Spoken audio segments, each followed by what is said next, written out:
The zipper pull on this wallet broke, and instead of replacing it, I decided to design and 3D print a custom fix so I could keep using something that actually matters to me.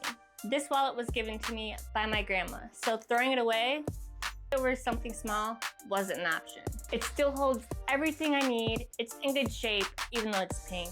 If you know me, you know pink just isn't my thing. So let's get on with the fix. The actual issue was the zipper pull. It snapped off, which made the wallet annoying to use, but not unusable. So instead of forcing something that wasn't made for it, I decided to make something that was. I didn't want this to be decorative or flashy. I wanted it to be simple, comfortable and easy to use, and strong enough to hopefully not need to fix it again.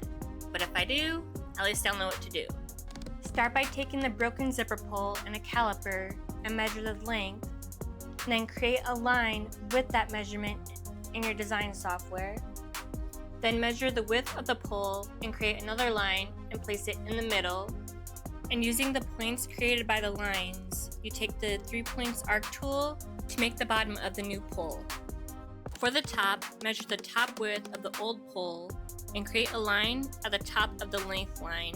In the first design you saw, I created an arch at the top, but with this one, I'm using a square. To finish it off, connect all lines and trim the ones not needed and extrude. Add the hole for the connector to go through, fillet all the sides, and bullion together. The biggest goal was durability.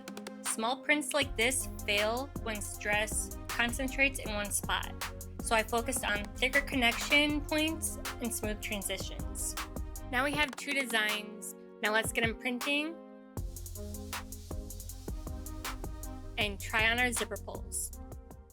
I know only the one broke off, but this one looks like it's about to as well, so we're just gonna cut it off and replace both of them. Now this is always the part I'm curious about.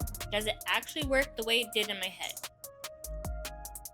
And honestly, I wasn't expecting these hooks to be so hard to separate, but I'm kind of glad they are since it's for everyday use.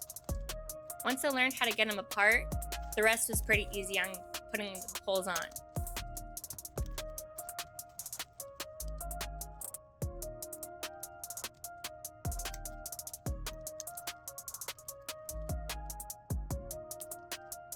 Now to finish closing them up, and they're on, and do a quick zip test, and voila.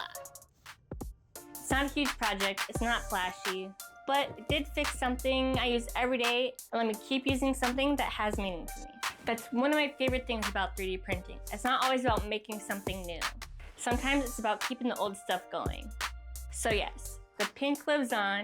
Now it has zipper pulls that actually work, and even though they're pink, I do actually like them. If you've ever fixed or redesigned something small instead of replacing it, let me know in the comments. And if you like practical 3D prints like this, consider subscribing. We do a lot of projects on this channel, and some even solve everyday problems like this one.